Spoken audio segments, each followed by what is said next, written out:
সততার বরকত। এক গ্রামে একজন দরিদ্র কাঠুরে বাস করত। সে প্রতিদিন ভোরে জঙ্গলে যেত কাঠ কাটতে। একদিন নদীর ধারে কাঠ কাটতে গিয়ে তার কুড়ালটি হাত ফসকে নদীতে পড়ে গেল। কাঠুরে দুঃখে বসে কান্না করতে লাগল। এমন সময় আল্লাহর এক ফেরেশতা তার সামনে উপস্থিত হলেন।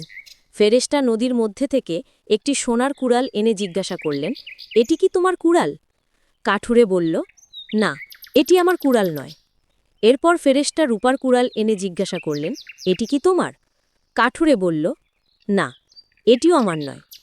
শেষে ফেরেশতা কাঠের কুড়ালটি এনে বললেন, এবার বলো, এটি কি তোমার কুড়াল?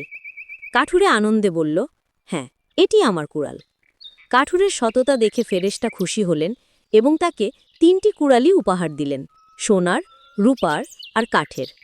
শিক্ষা: সততা ও সত্যবাদিতা আল্লাহর কাছে সবচেয়ে প্রিয় গুণ। যে ব্যক্তি সত্যবাদী হয়, আল্লাহ তাকে দুনিয়া ও আখিরাতে উত্তম পুরস্কার দান করেন।